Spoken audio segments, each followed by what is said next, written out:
Hey, this is Lorena, and I wanted to do a couple of little videos for you on maybe some gift ideas that you could do for your quilting friends. Yeah, I think your quilting friends will appreciate this, but maybe you could do these also for your friends and just do custom kind of like a mouse pad with a quilt block. This is an old quilt block, and my children keep taking my mouse pad, so I decided that I wanted to make my own mouse pad and kind of use an old block. Now, you don't have to use a block. You could use some really pretty fabric if you wanted to make a mouse pad for your friend that's more, you know, she's just, you know, more fancy, or she had a specific color that she loves.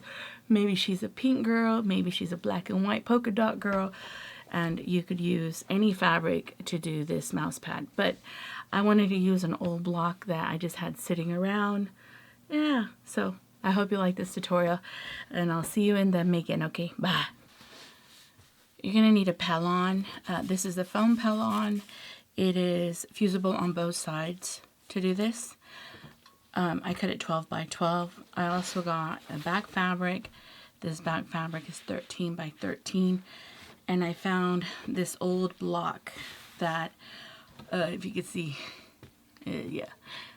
Find a block that you didn't use on a quilt that is 12 by 12, okay? This to your pellon, and use an iron, but at this current time I've been playing with a different iron, so try to center everything and make sure it's nice and centered.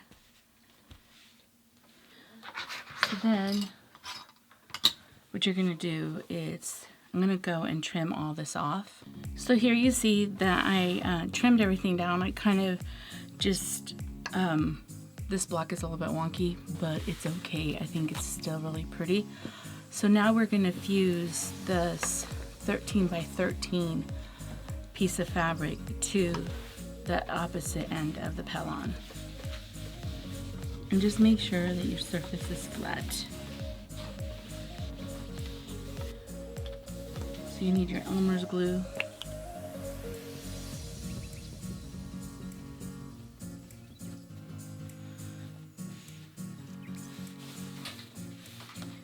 Make sure you have a beautiful, nice force seam.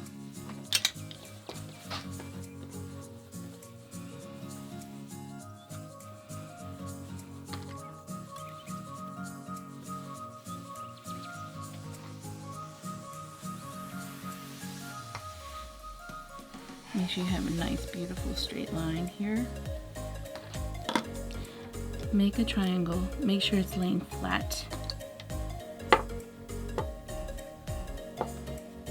or in line to your piece.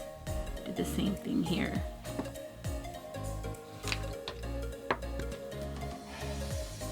Put that down. Then you're going to fold this over.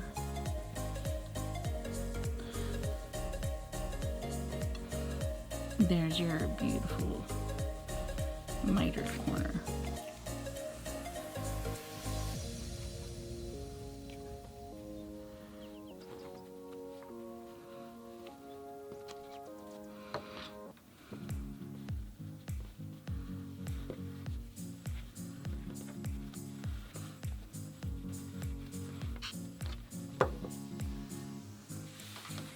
Make sure you have a beautiful, nice force seam.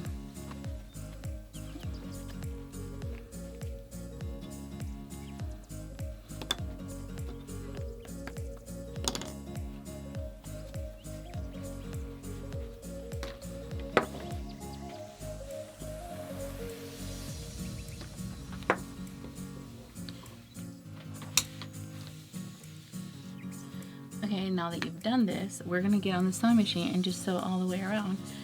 And then now you have a really pretty custom-made mouse pad.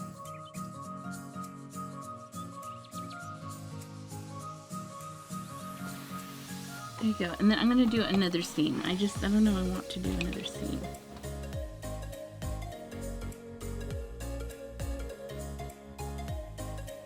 For a mouse pad made out of a block. I think it's gonna work good. All right, let's try it. So I'm in my longer room, and this is where my daughter took my mouse pad. I don't think she'll take a quilted one, do you? So I went ahead and I made this for specifically this room. Yeah, it works. Hey! So yeah. This makes me so happy. And you can also make it reversible. So maybe if you don't want to have a pad or a block, can make it interchangeable. Stop, mommy.